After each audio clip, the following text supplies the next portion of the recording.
Coming up on Seminole Sports Magazine, it's a whole new world for the Walsh sisters as freshman Nicole Walsh joins big sister Elise on the FSU women's volleyball team. How are these sisters handling this unique experience? Holly Watts plays an important role as the Seminoles associate head coach. Find out what makes Watts the rock-solid foundation for her players. The 2012 season marked the 6th consecutive year that the Seminoles have carried at least one Serbian-born player. How have these international players adapted to playing in the United States? These stories and more on a special women's volleyball edition of Seminole Sports Magazine presented by AT&T. Hello everyone, I'm Rob Wilson. The Walsh sisters are two key players for the FSU women's volleyball team.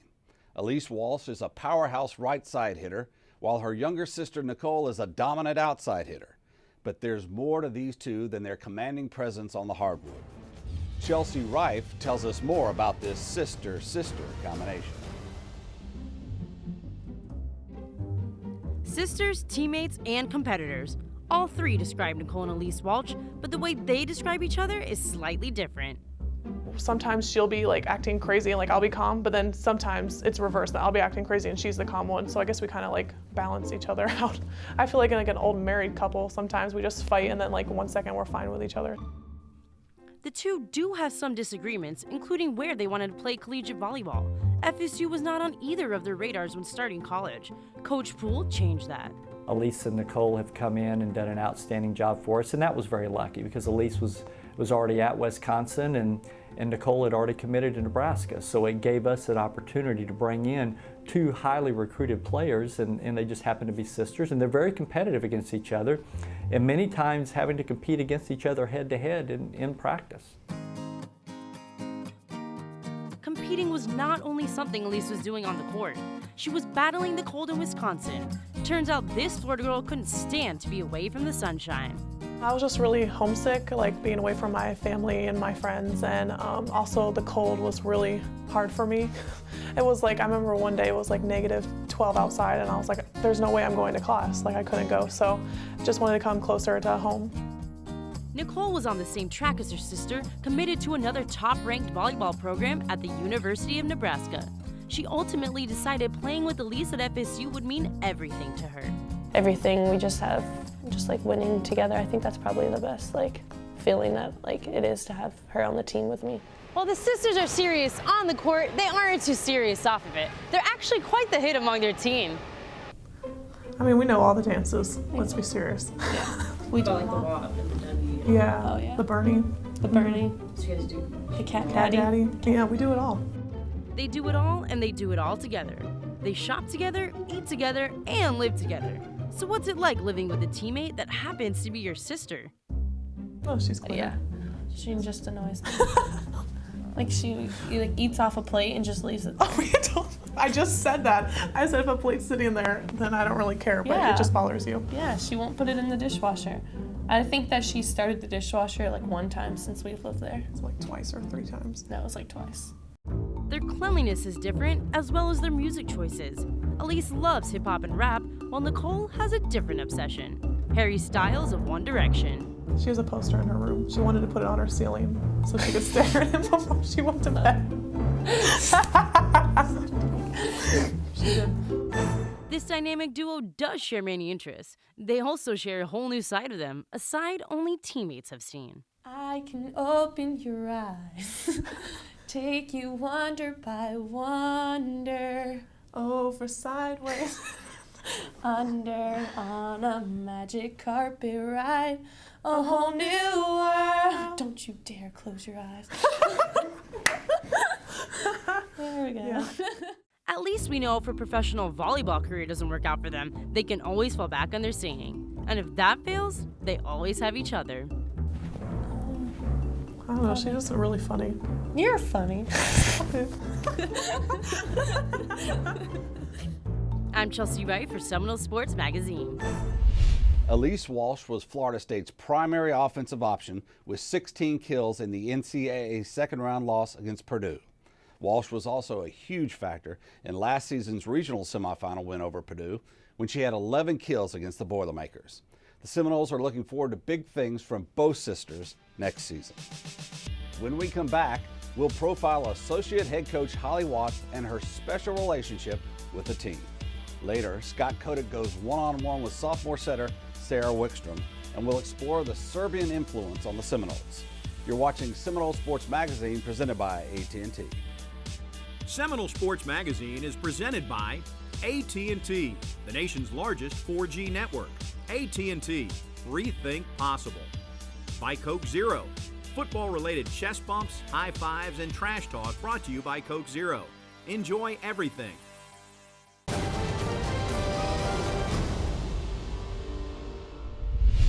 Welcome back to Seminole Sports Magazine, presented by AT&T.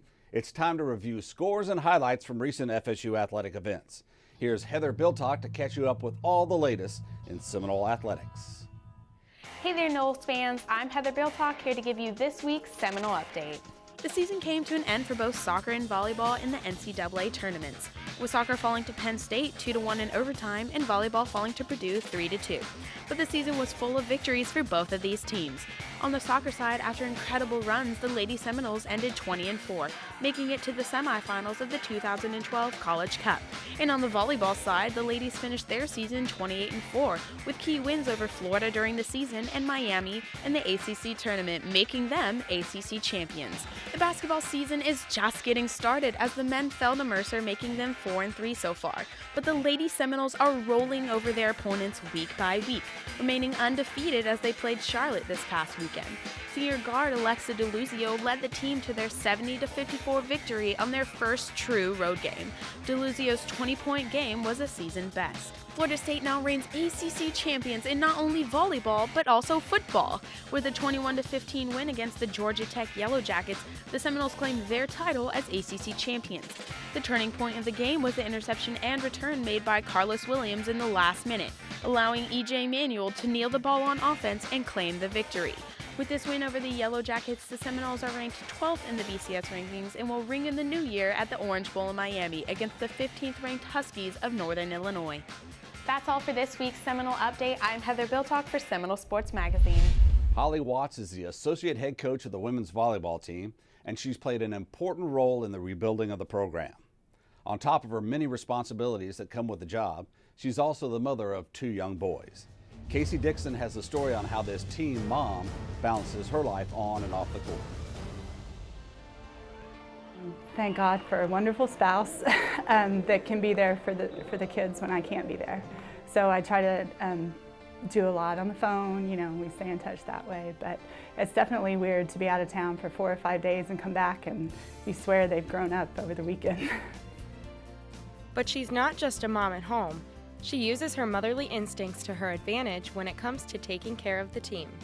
Holly, she has her own kids, so I think her natural just mother abilities kind of feed into her as a coach. I mean, not only is she our coach, but she does all the plans when we travel. She makes sure that we're eating and everything. So she's very motherly, but she's very compassionate at what she does too. She's the one that schedules everything, takes care of everything, like as far as equipment and stuff like that. Like she's basically the mom of the team. You can't really describe her any other way. This mom of the team has been around volleyball since she played in college. She then joined current head coach Chris Poole in rebuilding the volleyball program at Arkansas. The pair has now been steadily improving Florida State's program since they arrived at FSU in 2008. Holly is the ultimate great assistant because she's almost by now knows exactly what I'm thinking even before I say it. And she's very loyal, she works very hard, she does all the little things that many assistants don't do or don't want to do. And so it's been a real good partnership for us because we work very well together. We are able to feed off each other, our strengths and our weaknesses, and she does certainly a great job for the program. She has many responsibilities on the team, which can be overwhelming, but she handles them well. In fact, last year Holly earned the AVCA Assistant Coach of the Year award, and she was nothing short of humble. It was part of the overwhelming time in our season last year when I found out about it, and just feeling very humbled and very undeserving, of course, because it's so much, not just one person that does anything on a staff, but it was neat to be recognized by my peers, but at the same time, I was ready to give it away because I did, because I just didn't feel like I was the one that should have gotten that. Part of the reason Holly was given the award is the team's continued success over the past 3 years. This growth wouldn't have been possible without the recruiting efforts that are such an important part of her job. Well, one thing is it's not just me, obviously. Our team does a great job when we do have recruits in town. They're just great ambassadors for the university. Our entire coaching staff does a lot with recruiting. It's never just one person. But actually the coaching was one of the things that I decided because I saw that the way the coaching staff worked together. They recruited me from Arkansas first. So what I really admired about them is that they were persistent. Building those important relationships is what keeps the team growing and improving. But the progress doesn't stop when the court is empty.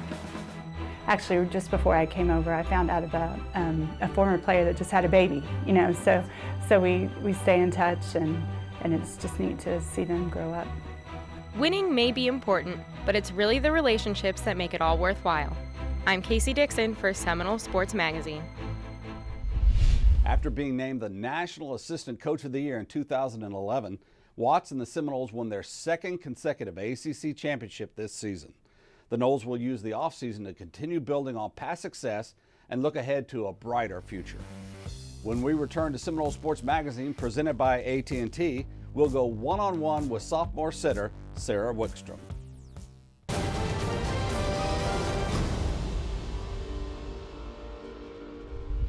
Welcome back to Seminole Sports Magazine, presented by AT&T. Today we're joined by Sarah Wickstrom of the Florida State volleyball team. 2 years running, you've won an ACC championship. The season has come to a close, but another ACC championship. You don't know what it's like to not win the conference. What was the season like for you this year, getting another conference crown? It was great. I couldn't have asked for any more at that point. We were playing awesome, had a great record going into it, and won. So many times people talk about home court advantage and what it truly means. Well, for your team this year, you did end with a loss in the NCAA tournament, but you haven't lost in the past 2 regular season years at home. How special has Tully Gym become for you to play in? Tully's amazing. We love all our fans that come there, and it's a great atmosphere to play in, especially when you have a big crowd there. And we love Tully playing in there, and we've done really well in it, except for this last Saturday. Let's talk about this past Saturday. Obviously, it hurts. Ending with a loss to Purdue, a team that you did beat in Sweet 16 last year. Yeah. Talk about the match itself. It went 5 sets. It was back and forth, but in the end, Purdue had a little bit too much. Yeah, Purdue finished it, but it was a fight. We fought all the way to that last point, and I have no regrets coming out of that. It just didn't go our way. It's been a pretty special 2 years for you. 2 back-to-back NCAA tournaments, ACC, went to the Final Four last year. Not many people get that kind of start in their volleyball career. What's that been like for you? It's been a lot to take in. These past 2 years have been awesome, and I just hope to keep playing, and our teams keep playing like that. So, talk about moving forward with your team, because obviously head coach Chris Poole recruits great athletes every year. You have an outstanding team. Again, you lose some seniors this year, but how do you take next year now? How do you move forward from this very moment? It literally starts today.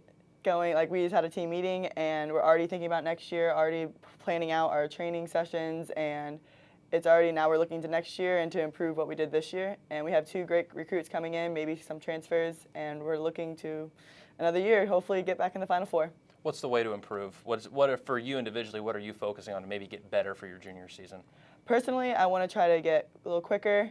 That's always been my problem my entire life. So hopefully I can maybe be a little quicker, stronger, always helps, and just a lot more ball in hand stuff. For the past 2 years, you've been with Saria Freeman. Obviously, she's going to graduate and not be here next year. And you've been behind Duestriller in a setter role. You're going to have the starting role next year. What's that like for you, taking that next step forward? It's going to be weird. I always look to Duigu, especially setting, and now her being gone it's going to be a little strange, but I think we'll be fine. Gokhan's a great coach, and he'll lead me in the right direction. And then with Saria being gone, that's going to be really weird, setting a different middle, but I think we'll be okay. Sarah is a freshman this year, and she's looking great, and I think she's going to definitely be coming in strong. You got so many people returning, too. Your good friend Katie Mosher, Elise Walsh, Ashley Neff. What's it like having that many people come back for next year? It's definitely an advantage to us, and we're going to have to use it, and it's going to be a good year. Well, I appreciate you joining us. Best of luck in the offseason. I know the offseason is not the most fun time in the world, but it is an opportunity to get better, and best of luck in the offseason. Right, thank you. Sarah Wicks from the Florida State volleyball team. When we come back, we'll look at Serbian natives on this year's Seminole volleyball team.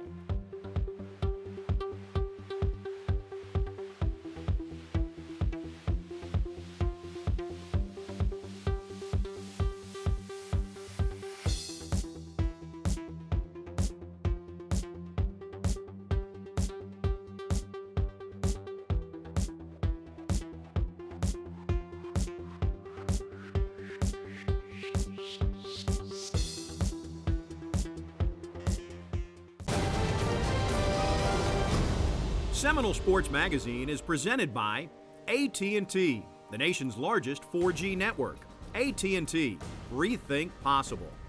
By Coke Zero, football-related chest bumps, high fives, and trash talk brought to you by Coke Zero. Enjoy everything. Welcome back to Seminole Sports Magazine, presented by AT&T.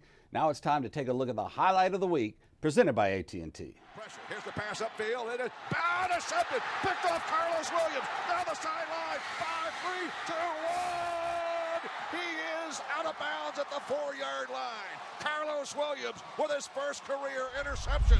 For most student athletes, moving from home to college is quite the adjustment. But for two Florida State volleyball players, that transition brought them to an entirely new world. Shannon McClellan has a story on this Serbian influence. Ćao, zovem se Marija I dolazim iz Bajine Bašte iz Srbije. Zovem se Olja. What you just heard was Serbian, the native language of Florida State volleyball players Maria Milosavljevic and Olivera Medic. They may live in Tallahassee now, but Serbia is where both of them call home.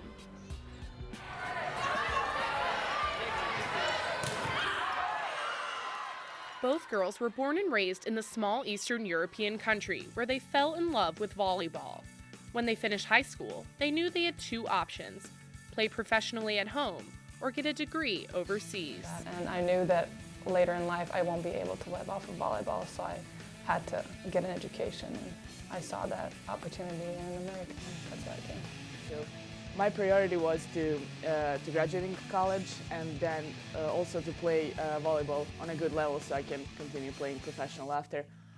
Opportunity in America knocked, and they both answered.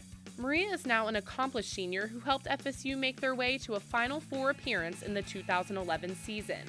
Olivera has helped tremendously as an outside hitter in her first season at FSU. But moving halfway across the world was a bit of a culture shock, to say the least. Whenever I first got here, I felt like I'm on another planet because everything was different. But the girls quickly felt at home with the help of their teammates and coaches. We don't really focus on them being international. We focus on them being part of Florida State volleyball. So our family is Florida State volleyball, whether you're from California or whether you're from Serbia. We don't really make that big a deal about it as far as what country they're from, and just see them as part of our family. You know, everything was new when I got here, and they tried to hang out with us, to give us a ride anywhere we needed, and they helped us a lot because, you know, we spent a lot of time together, and I know that the first person that I would ask for help would be some of my teammates or coaches because we are like a family. The team helped the girls adjust to life in America, but Maria and Olivera bring pieces of Serbia to their team as well. Yeah, the other day we had maybe 2 hours before the game and we were hanging out in the training room, so we just played some Serbian music and I taught them some moves from Serbian national dance. It was funny. Yeah. She wanted to know how you say "What's up, bro?" And so if she was here now, she would say "Šta ima, brate?" It's been a lot of fun for all of the girls, whether they're from a different country or whether they're from the United States, because they learn so much from each other, whether it's some of the different phrases that may be said to their culture, what they eat, the volleyball part. I think there's a lot of things they can learn from each other. The girls enjoy sharing their culture with their teammates, but sometimes it's hard not to get homesick. In 2.5 years, I was home for 3 months, and I haven't been home in almost a year and a half. So I go home maybe once or twice a year for a week or a couple of weeks. And I don't know, we Skype a lot because I'm really close to my family. They know everything about my life here, but I know it's hard for them to picture my life here because they've never been here and they don't know how it actually works. I know that both certainly enjoy being over in the United States, but they also definitely miss home and the friends and family they have at home. And the other thing they miss the most? Food. I'm pretty sure everyone says that, but well, obviously my family and my friends, but food is one of the main things I miss. I think food. Yeah, food is something I miss the most. Whether they're missing their families or craving a Serbian meal, the girls take comfort in having a friend and teammate who shares their culture. It's always nice to get away from English a little bit and just talk to someone in Serbian. It's easier to have somebody to speak in Serbian, but also we're coming from the similar background, from same culture, so it's better to have somebody who can understand you better than maybe some other people here. I think anytime that you have international players, if there's another one on your team or someone that they're close to that's also at the school, it definitely helps because just the difference in the culture is going to be a little bit, but more importantly is just having that sense of being around home by being near someone else that's from that same country. Maria and Oliveira have certainly been impacted by their new home, but it's safe to say their Serbian culture has impacted their team as well. I'm Shannon McClellan for Seminole Sports Magazine. Maria plans to return home to Serbia after graduation and play professionally. Oliveira hopes to pursue her goals while remaining in the United States. I'm Rob Wilson, and we'll see you next week on Seminole Sports Magazine presented by AT&T.